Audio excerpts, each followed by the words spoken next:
إن الحمد لله نحمده ونستعينه ونستغفره ونعوذ بالله من شرور أنفسنا ومن سيئات أعمالنا من يهدي الله فلا مضل له ومن يضلل فلا هادي له وأشهد أن لا إله إلا الله وحده لا شريك له وأشهد أن محمدا عبده ورسوله أما بعد فإن أحسن الكلام كلام الله وخير الهدي هدي محمد صلى الله عليه وآله وسلم وشر الأمور محدثاتها وكل محدثة بدعة وكل بدعة ضلالة وكل ضلالة في النار.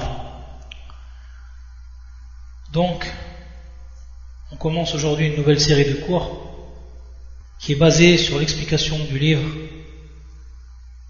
d'un des grands savants de l'islam et qui est Cheikh Al-Allama Abdurrahman ibn Nasir As-Sa'di rahimahullah ta'ala. Et pour les frères et les sœurs, ce nom est devenu un nom connu de par tous les livres, tous les titres que ce grand savant a écrit durant sa vie, la science qu'il a délaissée, les élèves qu'il a laissés derrière lui également. Tout ceci a fait que Cheikh Sa'di, lorsqu'on entend ce nom, pour la majorité des frères et des sœurs, c'est un nom qui est donc connu, communément connu. Et on sait que le Cheikh a écrit dans beaucoup de sciences, que ce soit dans le hadith, que ce soit dans le tafsir, mais également là où il a beaucoup apporté le Cheikh, c'est dans les livres où il a réuni al-qawa'id, les règles, al-usul, les bases, c'est-à-dire des livres qui vont être très utiles. Et comme on le sait, le Cheikh il a un procédé, il a également une façon d'écrire qui est simplifiée, où chaque personne est apte à comprendre sans avoir un très grand niveau dans la langue arabe, etc. Donc lui il a simplifié le Cheikh, ses écrits, il les a rendus accessibles à la majorité des musulmans. Walillah alhamd. C'était une des causes de la réussite et de l'expansion de ces livres. Et on sait que le Cheikh il a beaucoup donc travaillé sur ce qui est de al-qawa'id ou al-usul. Il écrit beaucoup de livres à ce sujet. Et le livre qu'on va étudier, ça fait partie donc de ces fameux livres que lui il a écrit, rahimahullah, et qui traitent donc de toutes les règles et les bases que l'on trouve dans le fiqh, dans la jurisprudence, mais également d'autres matières. Même si, pour ce qui est de ce livre, ça va être surtout basé pour ce qui est de la jurisprudence. C'est-à-dire comprendre la législation, comprendre autour de quoi tourne la religion musulmane. Et ça, c'est un point qui est important pour tout musulman, qu'il sache ces points-là, qu'il en ait une bonne connaissance.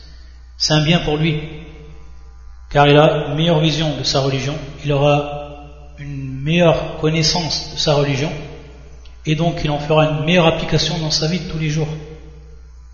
Ça, c'est le but d'étudier donc ces règles, d'étudier ces bases. Ces règles et ces bases, comme on verra, qui sont bien entendu, qui ont été bâties sur des preuves. Le Cheikh, comme il va l'expliquer dans son livre, et donc Al-Muqaddima, dans la présentation, il va nous dire Amma ba'd فإن معرفة جوامع الأحكام وفوارقها من أهم العلوم وأكثرها فائدة وأعظمها نفعا لهذا جمعت في رسالتي هذه ما تيسر من جوامع الأحكام وأصولها ومما تفترق في الأحكام لافتراق حكمها وعللها وقسمتها قسمين. Donc le Cheikh va nous rappeler que la connaissance des règles qui sont générales ou des lois qui sont générales, des lois donc qui sont regroupées par des règles. Donc on sait que lorsque la personne elle va étudier la jurisprudence musulmane, elle va voir qu'il y a beaucoup de lois et que ces lois-là, lorsqu'on les étudie une par une, et c'est ce qu'ont fait donc les savants de l'islam, ils les ont étudiées une par une, ils sont aperçus que ces lois-là, pour beaucoup d'entre elles, elles se rejoignaient sur des règles, autour de règles. Et donc, eux, les savants, ils ont istanbatu al-qawa'id, c'est-à-dire qu'ils ont donc extrait, à partir de ces lois, des règles, pour donc comprendre ces lois mêmes. Ça, c'était un des points fondamentaux de ce travail-là, qu'ils ont fait les savants. C'est pour ça qu'il dit, le cheikh, فَإِنَّ مَعْرِفَةَ جَوَامِعَ الْأَحْكَامِ جَوَامِعَ الْأَحْكَامِ, c'est-à-dire, جَوَامِعَ, elle a dit يَجْمَعَ الْأَحْكَامِ, ce qui veut donc réunir les lois. وَفَوَارِقِهَا مِنْ أَهَمِّ الْعُلُومِ وَأَكْثَرِهَا فَائِدَةً. Également le fawariq. Al-fawariq, ici, ça va être bien entendu les distinctions. Donc il y a ce qui va réunir les lois, mais également ce qui va nous permettre de distinguer les lois l'une de l'autre. Ça également, le cheikh, il va nous en parler. Il va nous citer ces points-là à travers son livre. Il nous dit donc que ça fait partie des sciences qui sont les plus importantes. Et des sciences dont on va en tirer un bénéfice qui est grandiose, qui vont être très bénéfiques, très utiles donc pour le musulman. Et c'est pour ça qu'il nous rappelle donc qu'il a rassemblé dans ce livre ce qui lui a apparu, ce qu'Allah Azza wa Jalla lui a rendu donc facile, et qui vont donc comprendre, comme il est dit le cheikh, Jawami'ul Ahkam, donc ce qui rassemble les lois, wa usuliha, les bases. Également ce qui va donc différencier les lois entre elles, de par donc le statut ou la cause qui ont fait qu'elles sont différentes. Et le cheikh va nous rappeler qu'il a écrit son livre sur deux catégories. وَقَسَّمْتُهَا قِسْمًا. القسم الأول, il nous dit في ذكر ما تجتمع فيه الأحكام من الأصول والقواعد وانتقيت من القواعد المهمة والأصول الجامعة 60 قاعدة وشرحت كل واحدة منها شرحا يوضح معناها ومثلت لها من الأمثلة التي تنبني عليها ما تيسر. Donc ici, le cheikh dans cette première catégorie, il va nous dire qu'il a réuni donc des règles et des bases qui vont, elles, regrouper donc des lois, comme on l'a cité auparavant, et qu'il a choisi parmi les règles qui sont importantes et les bases qui sont donc elles globales, qui regroupent sittina qa'ida, c'est-à-dire 60 règles. Donc le cheikh, ce n'est pas moins de 60 règles dans la première partie du livre qu'il va exposer, en leur donnant donc une explication, un sharh, qui va permettre donc de comprendre ce que le cheikh a voulu dire de par la règle qu'il a citée. Et il va donner également des exemples qui vont permettre donc de comprendre cette règle-là qui va être citée, et des exemples donc qui rentrent bel et bien sous cette règle. Ça c'est le premier niveau, ou la première catégorie. والقسم الثاني أتبعت ذلك بذكر الفوارق بين المسائل المشتبهات والأحكام المتقاربات والتقاسيم الصحيحة. Et donc la deuxième partie, ça va ici concerner ce qui est des différences entre al-masail, les questions qui sont ressemblantes. Donc des questions qui sont ressemblantes mais qui ont en réalité des différences. Et le cheikh donc il va nous citer et nous énumérer ce qui nous permet donc de faire la différence entre ces lois. Wal-ahkam al-mutaqaribat, de même donc pour les lois qui sont proches l'une d'elles. Wat-taqasim as-sahiha, et également donc des subdivisions que le cheikh il va énumérer et qui nous expliquera également. Pour ce qui est de cette question-là, ou la deuxième catégorie, lorsqu'on dit al-masail al-mushtabihat, il faut savoir que, lorsqu'on emploie ce terme al-mushtabihat, c'est celle donc qu'on pourrait traduire par qui se ressemble. Et il faut savoir que dans al-usul, dans les bases, les savants, ils citent 3 termes sous ce nom-là, al-masail al-mushtabihat. Ils citent le premier terme qui est al-amthal. Al-amthal. C'est en réalité, al-amthal, c'est ce qui va se ressembler sous tous les aspects, min jami' al-wujuh, sous tous les aspects, min jami' al-wujuh.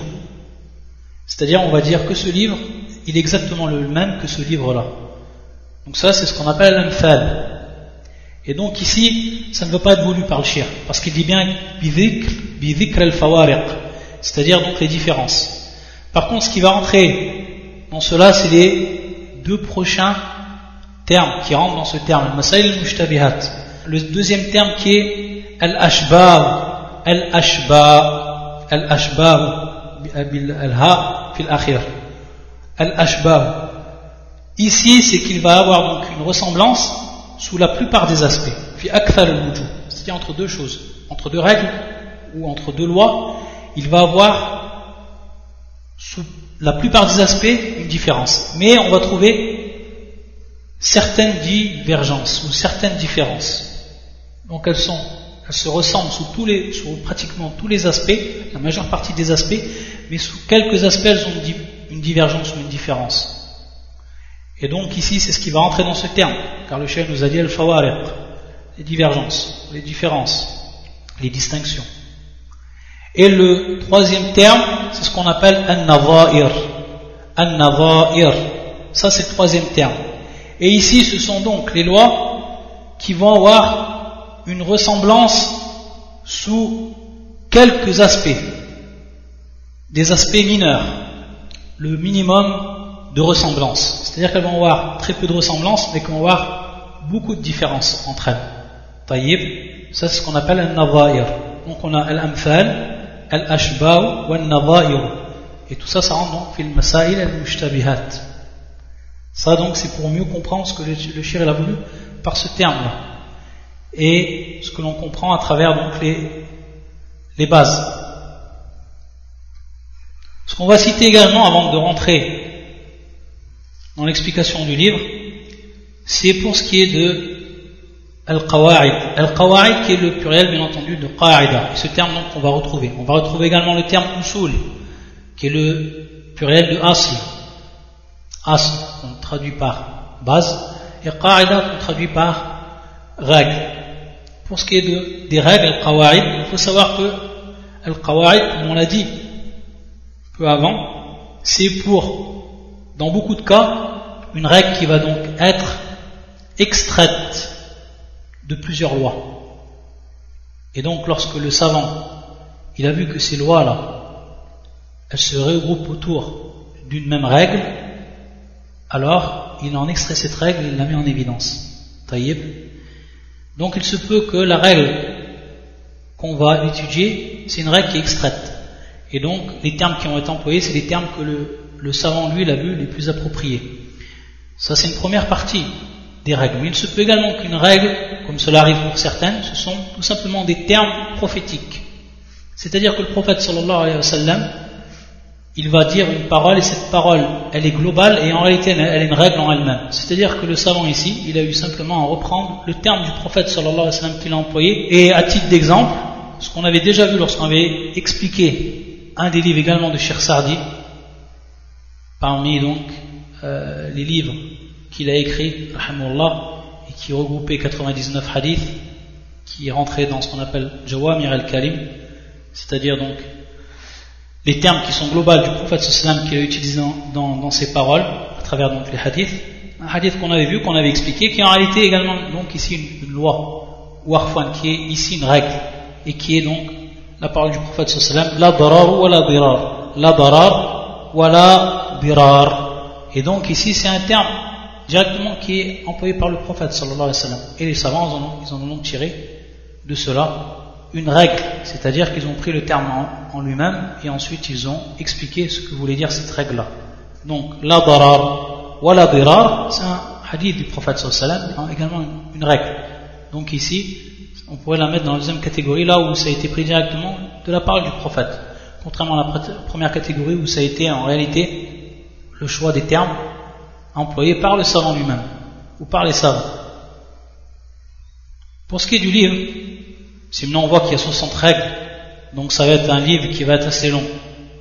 Il faut savoir que la personne, elle peut comprendre une règle, c'est-à-dire qu'elle arrive par exemple au 6e cours, au 10e cours, au 15e cours, elle peut comprendre une règle, sans avoir compris les autres règles. C'est-à-dire que pour beaucoup des cas, je dis pour beaucoup des cas, c'est pas de façon absolue, mais pour beaucoup des cas, ce sont des règles qui sont mustaqillah, et donc des règles que l'on peut étudier une par une.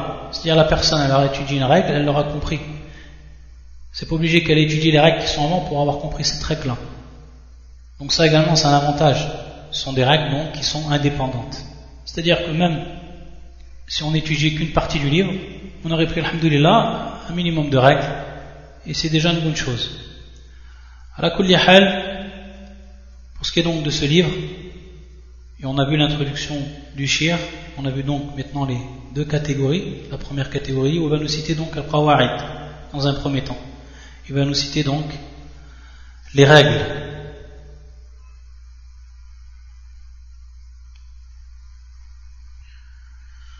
Il faut savoir que ce livre également, il a été expliqué par beaucoup de savants. Certains l'ont appelé le qawa'id al-sa'diyya, c'est-à-dire les règles de l'imam Sa'di, si on traduisait. Nisba, il a l'imam Sa'di, qawa'id al-sa'diyya. Le shir lui-même, il a fait une explication. On va prendre également les explications qu'ont fait les autres savants, c'est-à-dire les fawaïd qu'ils ont apportés également, les exemples qu'ils ont également apportés, etc. On ne s'en tiendra pas uniquement à ce que le shir a dit à travers l'explication lui qu'il a donnée. Mais bien entendu, on va citer à chaque fois la règle telle qu'elle a été citée par le shir. فيقول الشيخ رحمة الله عليه القاعدة الأولى الشارع لا يأمر إلا بما مصلحته خالصة أو راجحة ولا ينهى إلا عما مفسدته خالصة أو راجحة الشارع لا يأمر إلا بما مصلحته خالصة أو راجحة ولا ينهى إلا عما مفسدته خالصة أو راجحة. Ça c'est une règle que bien entendu tous les savants sont d'accord sur elle unanimement, et qui est la suivante. Ash-shari', c'est le législateur. Ash-shari'u la ya'muru illa bima maslahatu khalisatun aw rajihatun, c'est-à-dire que le législateur n'ordonne que ce qui est de l'ordre d'un intérêt pur, donc khalisa, ou prépondérant, rajiha, prépondérant. Donc, dans tous les ordres que l'on va trouver dans le Coran et la Sunna du prophète sallallahu alayhi wa sallam, chaque ordre qu'on va trouver, on va donc s'apercevoir que cet ordre-là va contenir un intérêt, soit un intérêt qui est pur khalisa, ou alors prépondérant, rajiha. ولا ينهى إلا عما مفسدته خالصة أو راجحة. Et également, le législateur n'interdit ou ne prohibe que ce qui est de l'ordre d'un préjudice pur ou alors prépondérant. C'est-à-dire que tout ce qui va être interdit dans la religion, à travers le Coran et la Sunna, dans cette interdiction, on va trouver, et il s'y trouve donc, un préjudice. Que ce préjudice soit un préjudice qui est pur, ou alors un préjudice qui est prépondérant. Ça, c'est la première règle. Et c'est une règle qu'on a déjà vue, en réalité. Mais ici qu'on va détailler plus. La preuve de cette règle-là, même si les preuves elles sont nombreuses à travers le Coran, à travers la Sunna ou l'Ijma', un des versets qui est cité par les savants pour ce qui est de cette règle-là, et qui est le verset suivant, surat An-Nahl, qui est le verset 90. Inna Allah ya'muru bil 'adli wal ihsani wa ita'i dhil qurba wa yanha 'anil fahsha'i wal munkari wal baghi.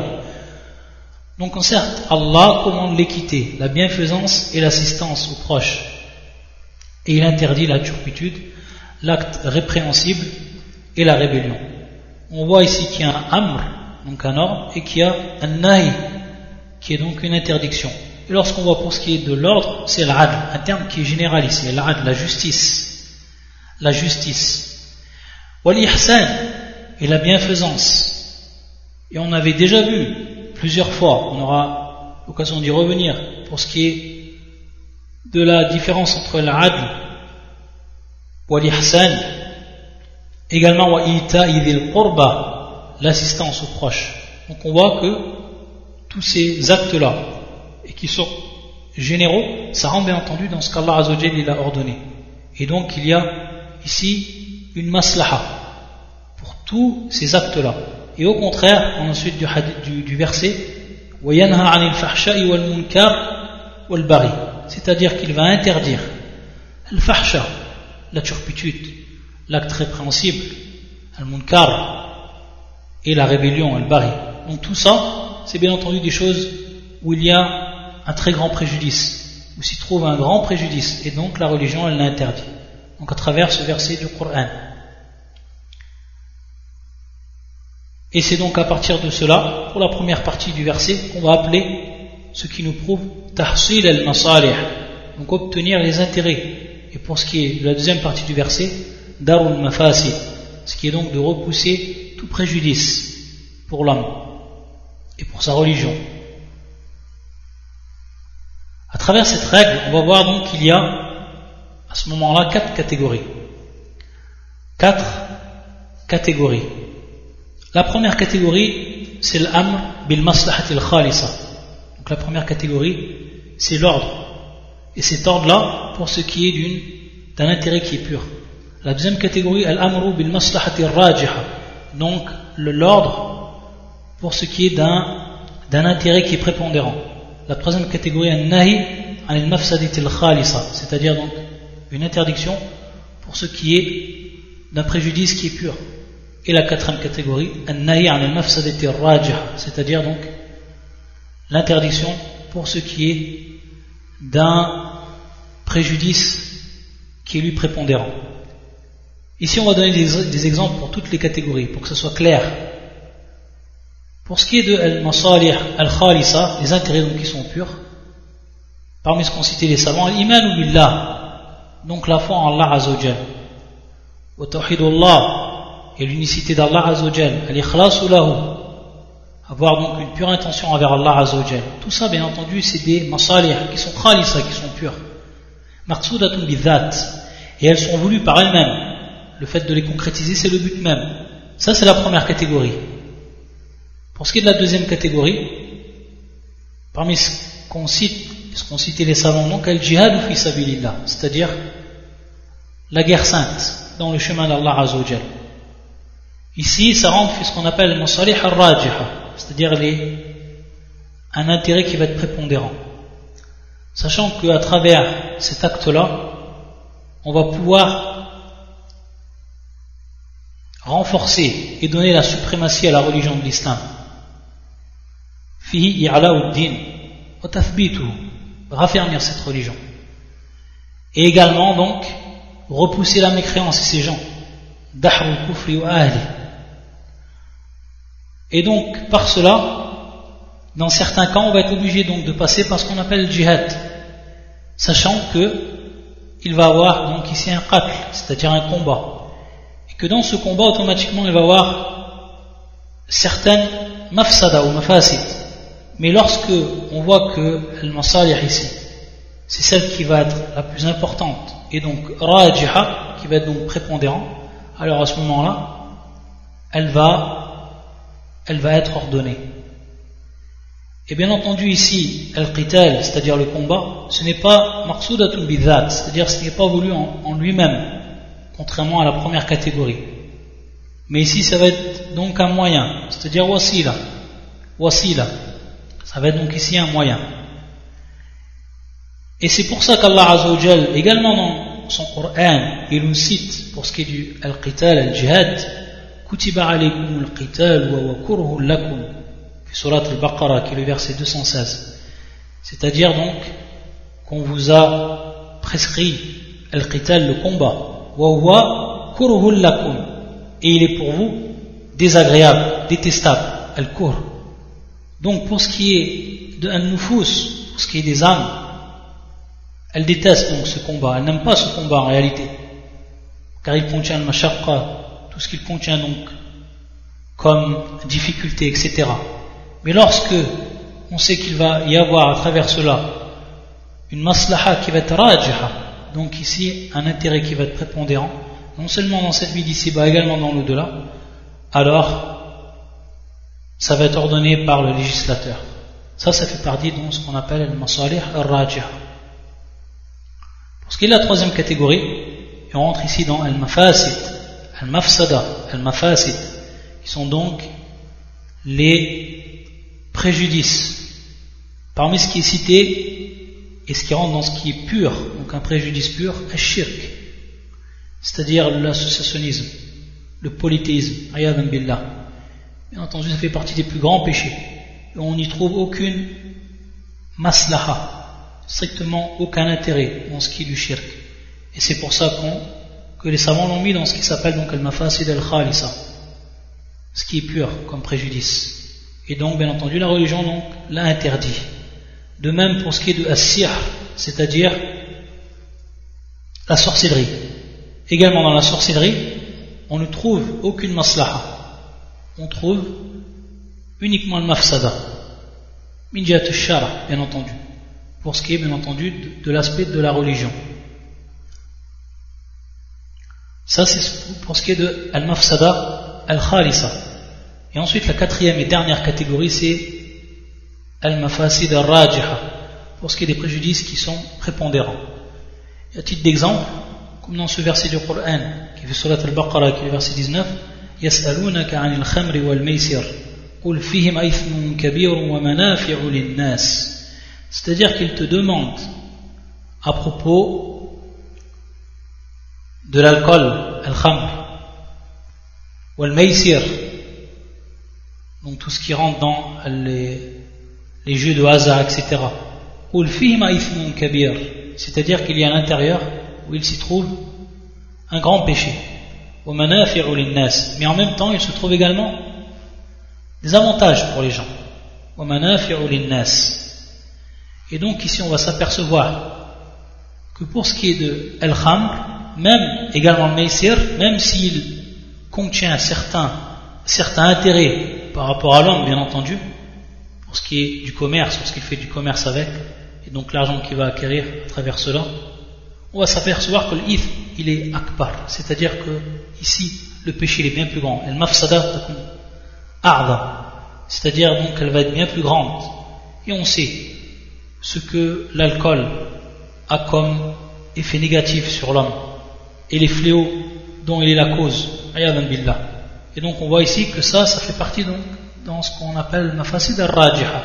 On voit que le mafsada hiya huna rajiha, c'est-à-dire qu'elle est prépondérante. Donc le législateur l'a rendue interdite.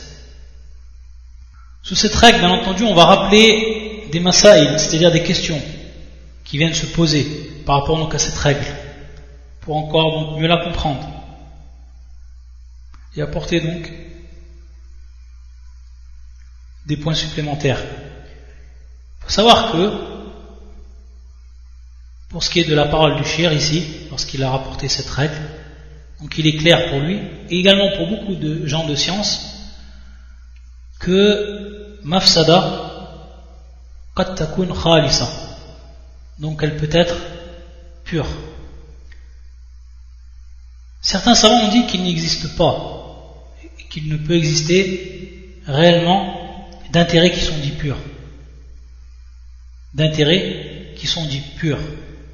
Tout simplement parce que même lorsqu'on cite les actes de bien, c'est-à-dire tout ce qui rentre dans al-ibada, etc., donc les adorations, etc., eux ils vont dire que même si c'est un intérêt qui est pur, on va retrouver ce qu'on appelle à l'intérieur de ces actes-là al-mashaqqa, c'est-à-dire la difficulté. Et donc cette difficulté, elle est par rapport à l'homme ce qui est pour lui quelque chose de difficile donc à accomplir, bien entendu. Mashaqqa, ce qu'on appelle donc la difficulté, ce qu'on traduit par la difficulté. Et on sait, d'après la parole du prophète sallallahu alayhi wa sallam, qui nous a dit huffat al-jannah bil makari, c'est-à-dire que le paradis, il était caché, bien entendu, dans cette ville ici-bas, à travers les actes, bil makari, parce que en réalité l'âme déteste dans certains cas. À titre d'exemple, de faire les ablutions lorsqu'il fait très froid avec de l'eau froide, c'est quelque chose qui rentre dans al-makari.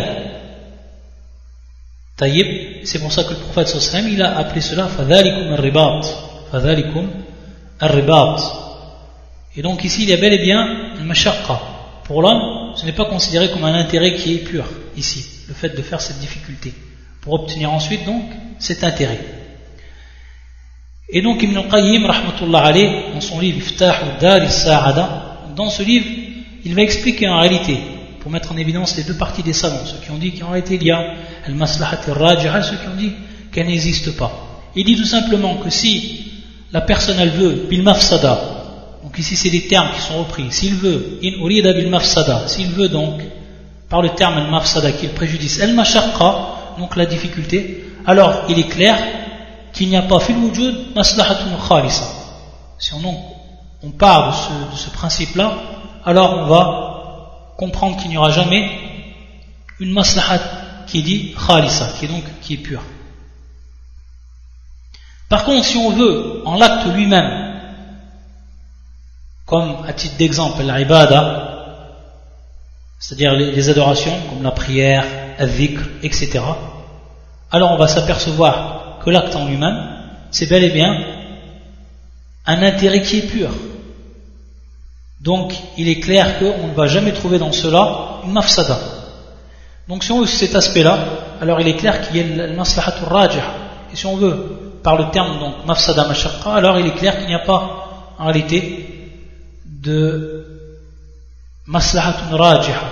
Donc en réalité c'est tout simplement pour comprendre les termes ici qui sont employés par certains savants qui ont dit qu'on ne trouve pas de maslahatun rajiha. Mais lorsqu'on voit donc à travers les règles que le shir il a citées et comme elle a été expliquée, on s'aperçoit donc que c'est plus que clair et qu'il y a bel et bien une maslahatun donc rajiha et qu'on veut par là l'acte en lui-même et ce qu'il apporte comme bénéfice et que donc il n'y a que du bien, et pas donc la façon de l'acquérir où il peut y avoir le mashaqqa. Donc cet aspect-là on pourrait la comprendre de cette manière. À la kulli hal ici c'est pour citer ce que les savants ils ont dit. Et donc pour certains d'eux ils ont dit on ne trouvera jamais de maslahatun rajiha illa fil jannah. On ne trouvera jamais de mafsadatun rajiha illa fin nar. C'est-à-dire que jamais on trouvera vraiment un bénéfice qui est pur à 100%, donc sans qu'on y trouve donc de mashaqqa, sauf dans le paradis.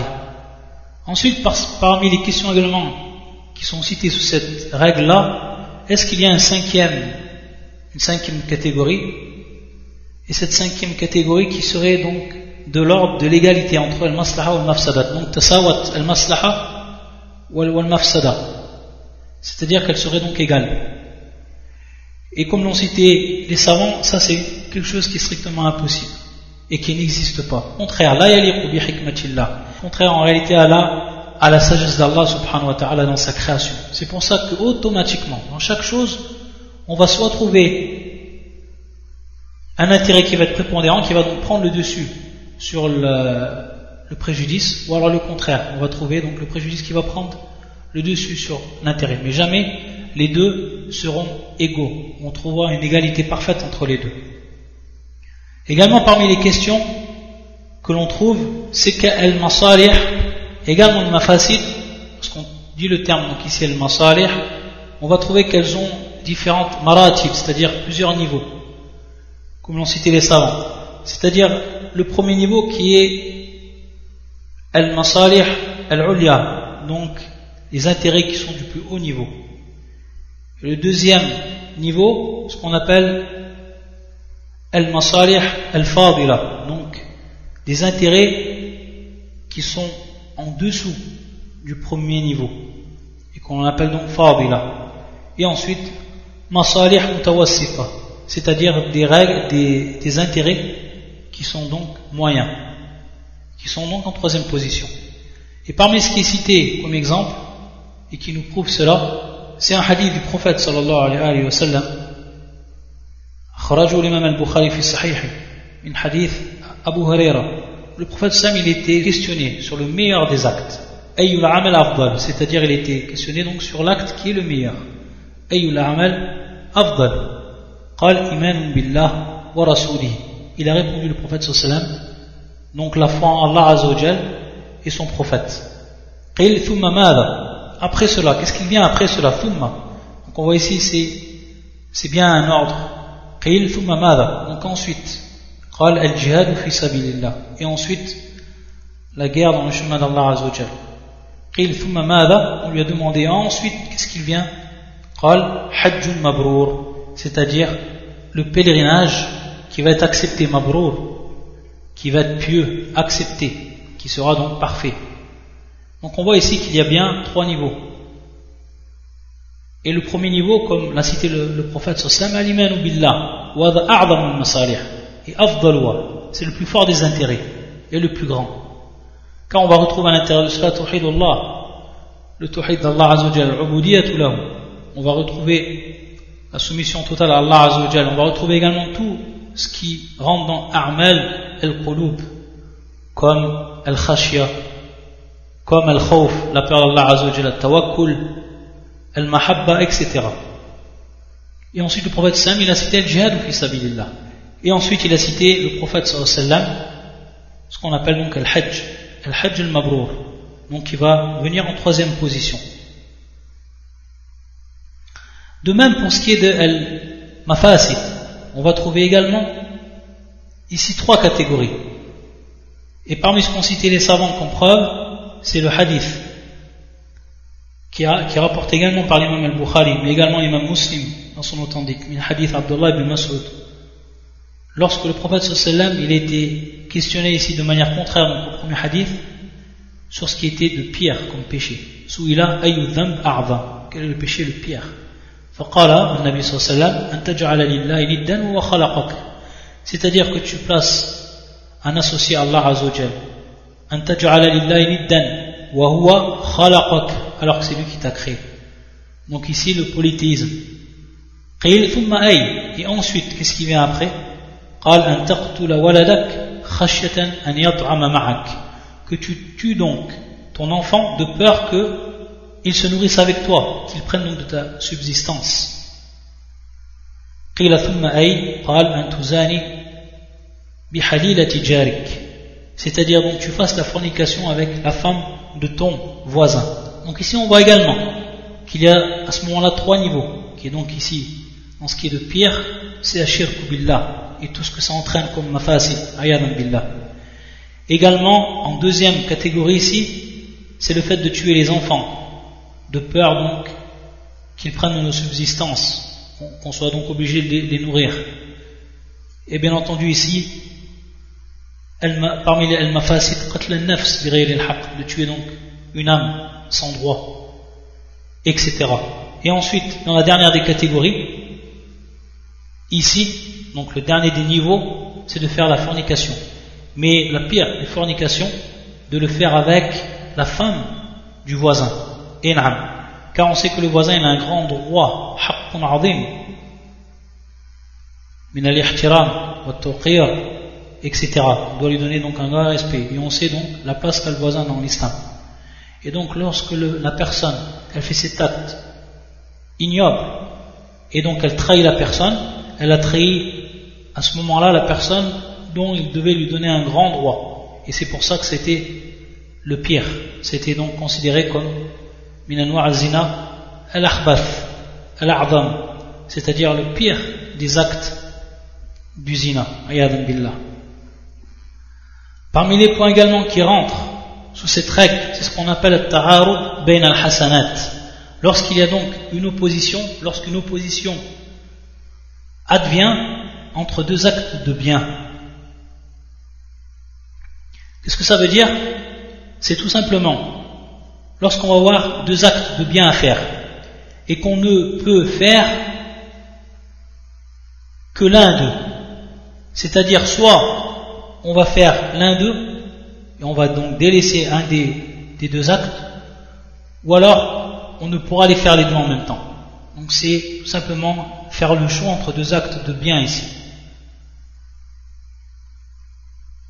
Donc la question qui va se poser, on est bien ici fi mas'alat al-masalih, c'est-à-dire quelle maslaha nuqaddim ala al-ukhra, c'est-à-dire quel va être ici l'intérêt que l'on va placer, qu'on va mettre en avant par rapport à l'autre.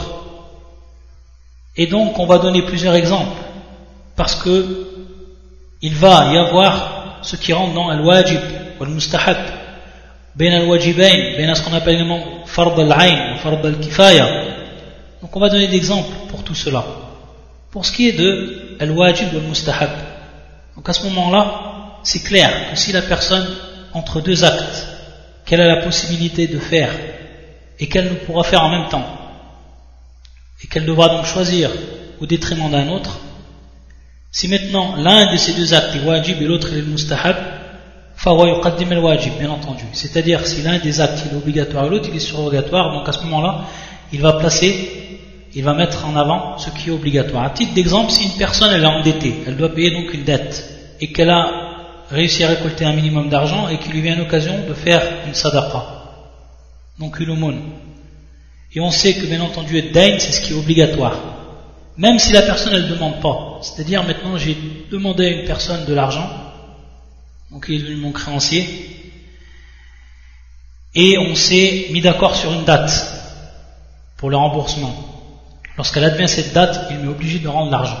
Et même si la personne elle ne demande pas, même si la personne là, tout à l'heure, si elle ne demande pas donc, alors il reste obligatoire à la personne qu'elle donne cette dette. Et si elle demande, bien entendu, ça devient un cas plus important dans l'obligation. Donc la personne ici, bien entendu, elle devra payer sa dette avant de faire la sadaqa. Ça c'est un exemple. Et même, certains savants étaient jusqu'à dire que si elle fait cette sadaqa alors qu'elle a une dette, alors cette sadaqa, elle n'est pas acceptée. Mardouda. Elle n'est pas acceptée, elle est mardouda. Donc on voit l'importance de ce point-là. De même pour ce qui est de al-waqf. Si par exemple une personne elle a une dette et elle veut faire un waqf, taïb, on avait déjà expliqué ce qu'était donc le waqf. Elle veut donc donner un waqf, alors ce waqf-là il doit être annulé. Comme cela est le choix de Cheikh al-Islam ibn Taymiyyah. Elle dit que si donc une personne veut faire un waqf, et à ce moment-là, elle est endettée, alors ce waqf-là, on doit le stopper et on doit l'annuler pour pouvoir donc rembourser la dette. Donc ici le maqsoud doit taqdim al-wajib al-mustahab. Maintenant, si ces deux wajib, si ces deux donc obligations qui viennent à un moment où on ne pourra donc faire que l'une d'entre elles au détriment de l'autre et qu'il nous est impossible de faire les deux en même temps. Donc ici c'est at-ta'arud bayna wajib wa wajibin. Alors à ce moment-là on va tout simplement mettre en avant celui qui est le plus important dans l'obligation, qui pèse le plus lourd dans l'obligation. Ça c'est ce qu'on doit faire lorsqu'on est entre deux wajib. À titre d'exemple, une personne qui n'a jamais fait le hajj, qui n'a jamais fait le pèlerinage, elle fait un vœu de faire un pèlerinage. Donc à ce moment-là, la première obligation c'est le hajj de ce vœu-là, et la deuxième obligation c'est hajjatul al-islam, c'est-à-dire qu'elle devra faire le hajj de son islam, vu qu'elle n'a jamais fait de hajj auparavant. Certains savants donc ont dit à ce moment-là qu'elle devra commencer par le hajj de l'islam, c'est-à-dire le premier hajj que l'on fait, ce qu'on appelle hajj al-islam, et qu'elle fera ensuite l'année d'après le hajj qu'elle avait promis de faire à travers son vœu. Et certains savants ont dit, ça on le rappelle, donc c'est à titre de la divergence qu'il y a ici, certains savants ont dit non, ce qui est le plus important ici c'est un nafr, c'est-à-dire d'accomplir le hajj qui lui est devenu obligatoire de par son vœu. Ça c'est le madhab al-shafi'iyya ou al-malikiyya, des shafi'ites et des malikites. Et certains ont dit, ça c'est un troisième avis pour cette question-là, certains ont dit que si il fait son hajj de l'islam, ça lui vaudra également pour son hajj qu'il devait faire de par son vœu. Ala kulli hal ici, simplement un type de faïda qu'on le rappelle, on est bien ici dans le cas où il y a deux wajib qui viennent donc en opposition par rapport au moment de les faire, et qu'on devra toujours, suivant les cas, mettre ou faire celui qui est le plus important dans l'obligation. Également ici, une autre question qui vient, c'est lorsque il y a une opposition entre ce qu'on appelle fard al-ayn ou fard al-kifaya. Fard al-ayn, on sait bien que c'est quelque chose qui est obligatoire pour toute personne, qu'elle doit faire donc par elle-même.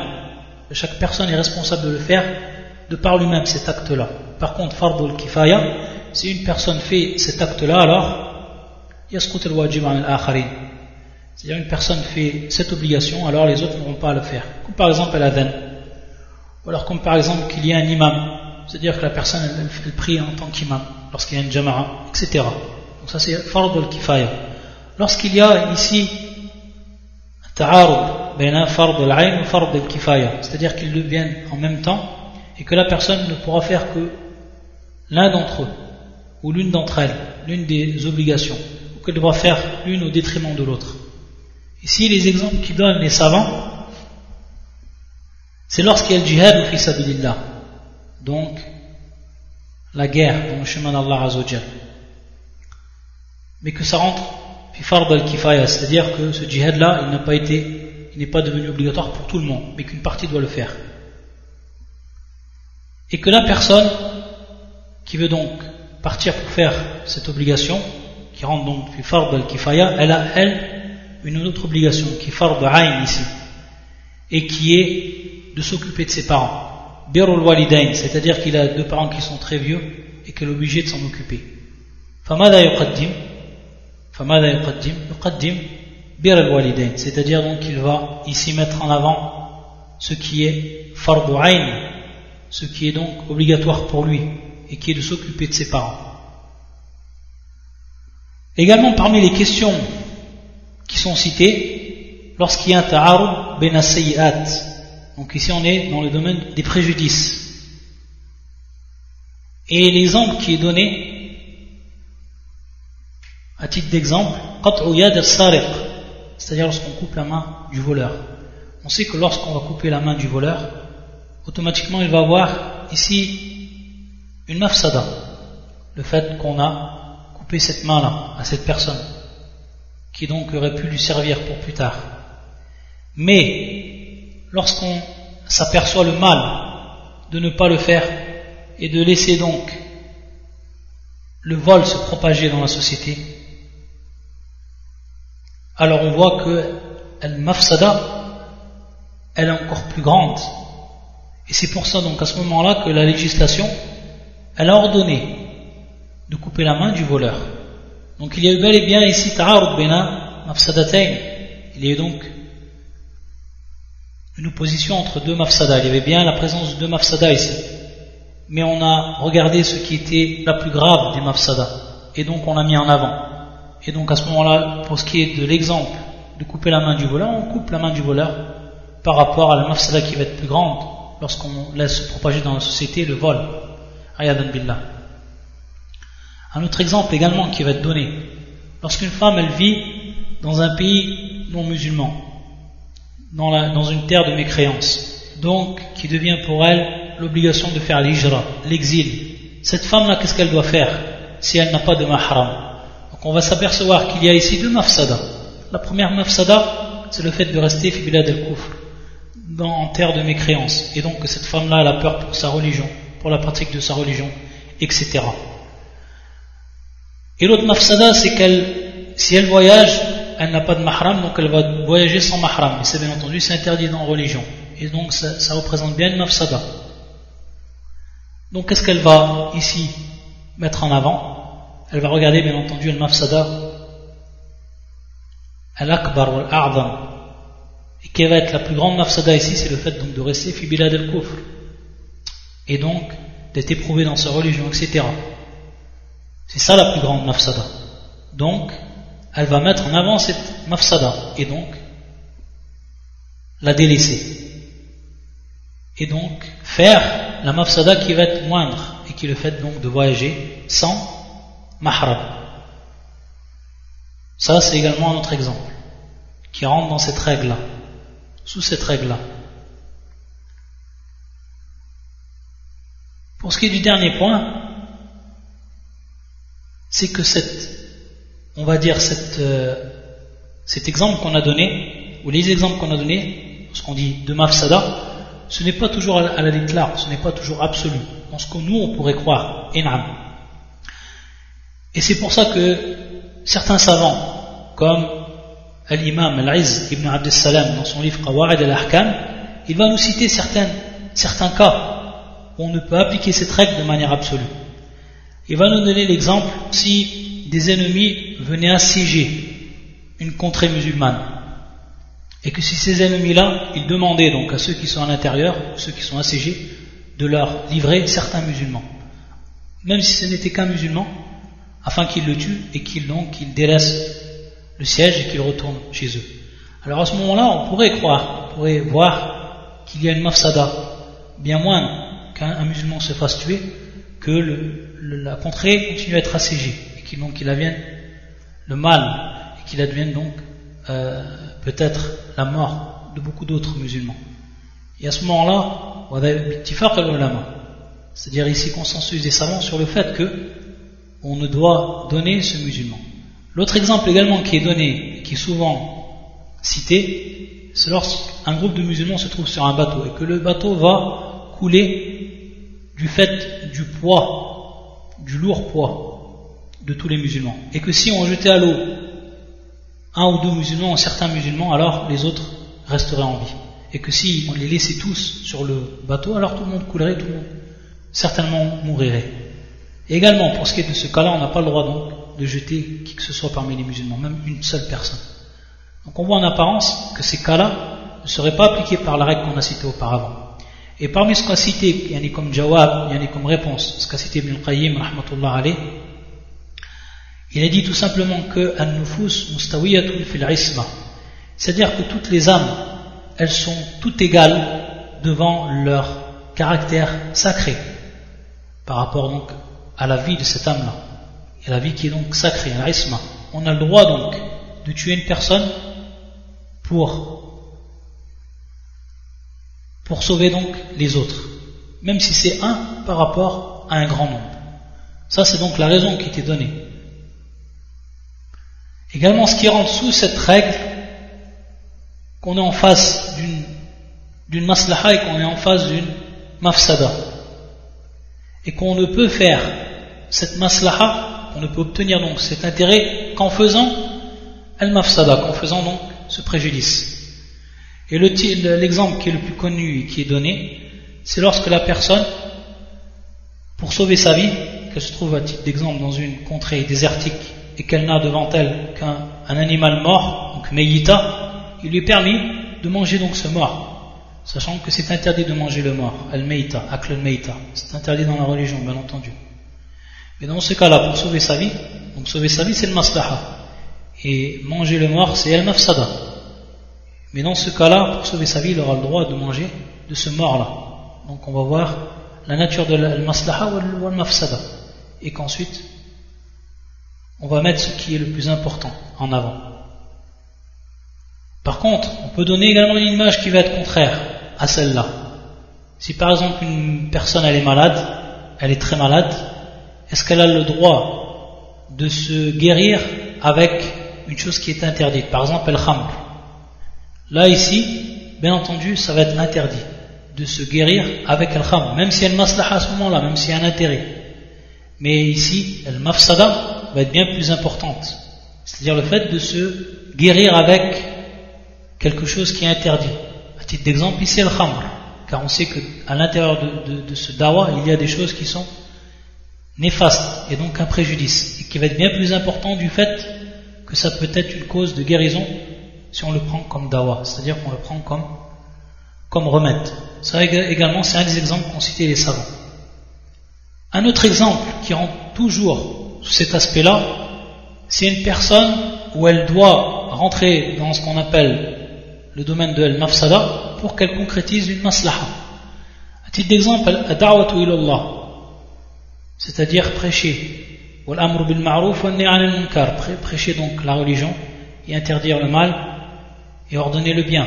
Il se peut que la personne, lorsqu'elle veut faire cela, elle va être confrontée à ce qu'on appelle mafsada, c'est-à-dire le fait qu'elle soit fi bilad al-kufr, titre d'exemple, dans un pays où donc al-fasad, c'est-à-dire le mal, est prépondérant. Et donc cette personne-là, pour qu'elle reste pour appeler les gens à la religion, pour ordonner le bien, interdire le mal, elle va rester donc dans ce fi hadha al-makan, dans cet endroit-là. Et pour lui, c'est le mafsada, bien entendu. Et la réponse des savants va diverger ici par rapport à la nature de la personne en elle-même. C'est-à-dire qu'une personne qui a la capacité, suffisamment de science et qui a la capacité, la force d'être droit sur sa religion et de continuer donc à appeler les gens et qu'il advient donc par cela une maslaha, alors cette personne, elle peut rester. Par contre, une autre personne qui va être, elle, faible, beaucoup plus faible, qui a peur pour elle-même et tout ce que cela va engendrer, alors cette personne-là, il n'est pas permis de concrétiser ce bien, si c'est donc à son détriment de sa religion. Et bien entendu, ça c'est un exemple, mais il y a encore beaucoup d'autres choses qui vont entrer dans cela. Si la personne également elle fait da'wah dans un pays non musulman, que si elle a la capacité de résister, mais elle a elle des enfants et qu'elle a peur pour ses enfants, etc. Donc il y a beaucoup de choses qui sont prises en compte. Et donc ici, les fatwas vont diverger suivant les cas, suivant les personnes. Les fatwas des savants vont diverger et vont être appropriés à chaque cas. Donc c'est une chose également qu'il faut savoir qui rentre également sous cette qaïda. Il y a encore certaines choses qu'on pourrait dire à la kulli hal. On va s'arrêter ici pour ce qui est de cette première règle et on continuera Inch'Allah sur la deuxième règle qui est tout aussi importante. Le prochain cours bi'idhnillahi ta'ala. Subhanakallahumma bihamdika ashhadu an la ilaha illa anta astaghfiruka wa atubu ilayk.